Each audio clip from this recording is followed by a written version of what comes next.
Phoenix Rising by Michael Anastas. Alone, I went back down to the room in which Sarangel was trying to raise Ash. I stayed in the doorway, not speaking, for this was truly a special moment. Michael was actually concentrating harder on the body than Sarangel was. Michael had his eyes squinted, and his fists clenched before him, partially shaking, while Sarangel stood motionless behind him. "I guess you proved me wrong," she said, and snapped her fingers. Ash blinked and gasped for breath. He wheezed in and fell back down, but the life in him remained. Michael raised an eyebrow. "You knew how to do that all along, and you still had me try it first?" Sarangel's eyes twinkled as she placed her hand on Michael's back, almost like the Kangaskhan had done back when there were only 4 Phoenix trainers in our merry band of fools. This time, however, Michael seemed a little more relaxed, and instead of moving away, he gently shook Ash's shoulder. "Hey Ash, you awake?" Ash groaned a little before answering. "I am now." "Well, that's good, because we've got work to do." Ash rubbed his forehead, hiding his eyes. "Well, thanks for at least letting me be dead for a few minutes. I really needed the rest." He sat up from the table, groaning painfully along the way, straightened his cap, and walked past me like it was all routine. I looked back at Michael and smiled weakly. "So, this is all routine now," I said, not really as confused as I probably sounded. "God, this is one hell of a rut we're in." Once again, Michael confronted Team Rocket. We acted out our roles while he looked over the note from Giovanni and joined in with the script that had not yet been written. "Look out, Wraiths! The Phoenix trainers are coming with a vengeance!" proclaimed Ash. He pushed open the door to the Team Rocket building and nearly jumped back in, for there, waiting outside, was Gary Oak. "Just how dumb do you think we are?" he shouted. "You think you can pass around a piece of paper and we won't know about it?" Ash, Michael, and Merlin drew their swords. Gary shrugged and stepped back. "There'll be plenty of time for fighting when you get to Mecca. Don't forget, in Saudi Arabia, Americans are the first suspects in all crimes. I could stab a soldier in one of the temples, but as long as I wore a mask, you, the American militants, would be the first to be arrested by hidden law. Why do you think the Wraiths built their temple there in the first place?" "You're out of your mind," muttered Michael. "I'll give you the same options as last time. Leave now, or get a beating you'll never forget for the rest of your afterlife." Gary smiled an evil grin. "Oh, there'll be plenty of time for a beating in Mecca. I'll be waiting for you there. Don't disappoint me." This time, he didn't run away. He just dissolved into the air. Darius clenched his fists. "I'm sorry, but that damn kid is really starting to piss me off." "Well, he knows we're going to Mecca," said Merlin as we boarded our flight. "However, if we're going to even go near the Saudi Arabian border, we will first need authorization. That's why we're making a stop in Inverness." Michael rubbed the back of his neck. "Remind me again, why are we going back to my home country?" "Because that happens to be where the Ragnarok HQ is. Furthermore, can you really call Inverness your homelands? You only spent the first 2 years of your life there. Everyone, get whatever rest you can on the plane. I don't mean to put anyone in a paranoia over this, but the Wraiths could strike again at any time." Cristobal rolled his eyes as we boarded the plane. "Oh yeah, we'll all rest easy with that thought." Well, as you probably already expected, the flight was not a smooth one. We were about an hour into the flight, probably over the coast, when James mentioned his first problem. "Merlin, if we're going to fight the Wraiths, what are we going to fight them with? We only have 2 Pokemon between the both of us." "We'll take care of that at Ragnarok HQ, said Merlin, not bothering to open his eyes. "You'll be given weapons, and if you can prove yourselves worthy of using those with care, possibly some more powerful Pokemon." It was clear enough how much Jesse and James were struggling to keep their giddy excitement bottled up. In the seat next to me, Ash tried to relax while Pikachu sat in his lap, paws up against the glass, watching the world pass by beneath us. "Pikachu!" he said in awe. Ash smiled. "After the many flights we've had with Pidgeot, you still find that amusing." He took a deep breath and sank down into his seat. "After all these years, there are still some things I don't understand." Michael looked up at the ceiling. "Some things I've been wondering as well." "Huh?" Michael slowly turned his eyes to the ground. "How long have you had Pikachu?" Ash shrugged and looked down at Pikachu. 5 years, ever since I started Pokemon training in the first place. Do you know how many battles you've won with Pikachu? Thousands, said Ash with a smile. And I guess that means you want to know why he hasn't evolved yet, right? Michael shrugged. I figured it would have happened naturally by now. But it won't happen.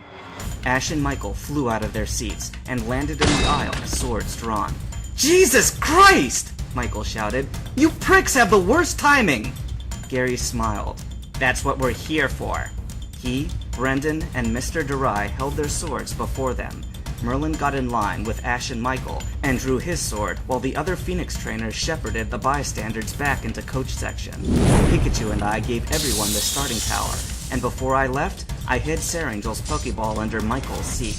There, she could assist all 3 of them in battle, and Michael would surely find it before the flight's end. Then, before Pikachu could dive into the battle, I grabbed him by the tail and pulled him back with me.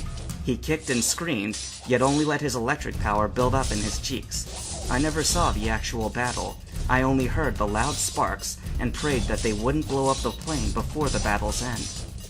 10 minutes later, the sparks grew closer, and Ash Ketchum came flying through the door, scrambling to his feet just in time to block Gary's sword before it came down on his head. Ash managed to struggle up to one knee before Gary pushed his sword back down in one quick jab. Ash's blade tore deep into the carpeted floor of the plane where it stuck. I won't waste words like last time, Gary said in haste as he raised his sword. Goodbye! Then, in a sudden flash, Gary was reduced to particles floating around us. I knew he would be back, but it was still satisfying to watch him dissolve as fast as he did. Pikachu remained on the ground, breathing heavily. Pikachu?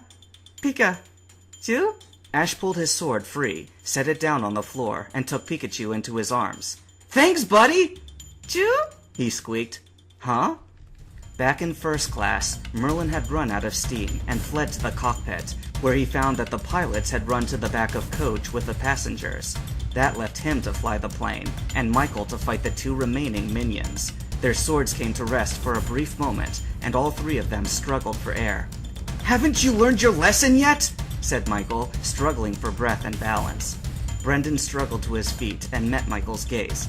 Maybe I haven't learned my lesson, but I do know your weak spot. Ash stepped forward, sword ready.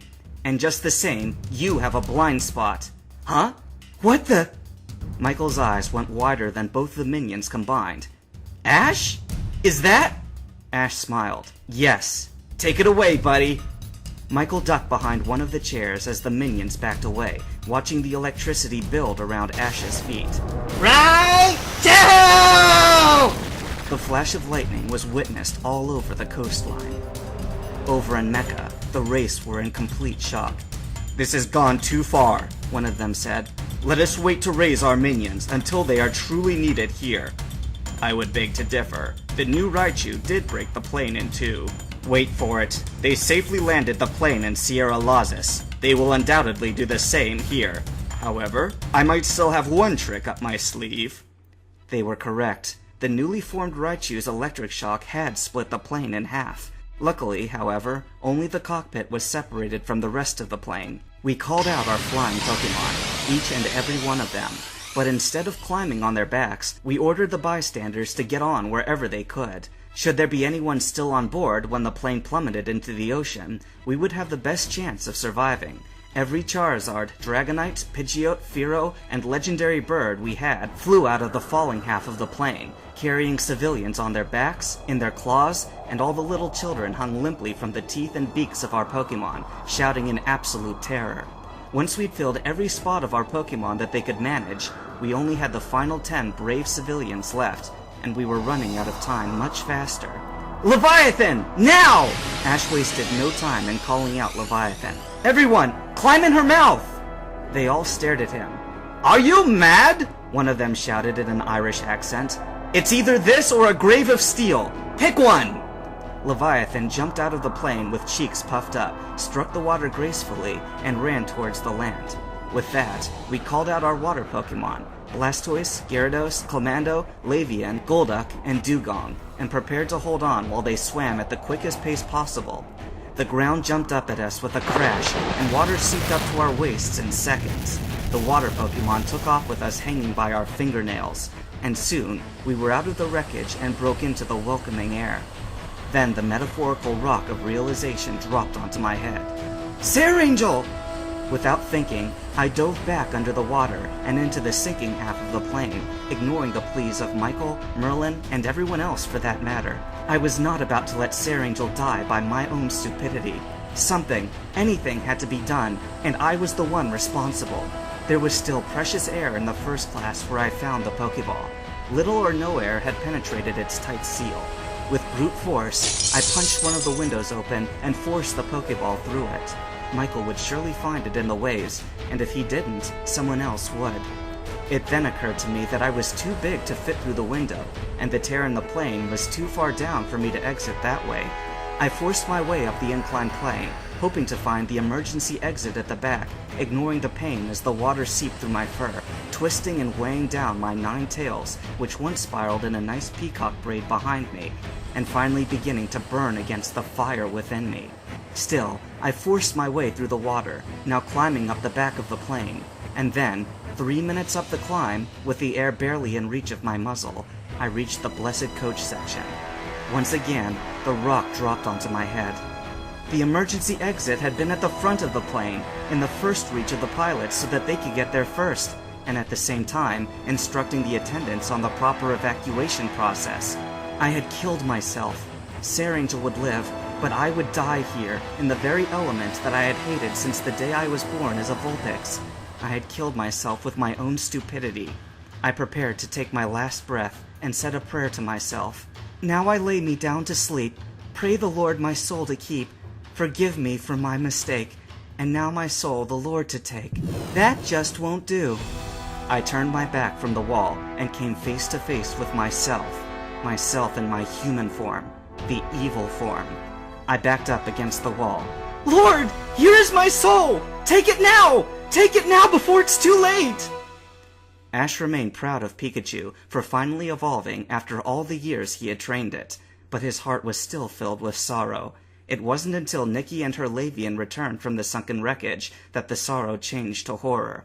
They could not find my body. I was a minion once again.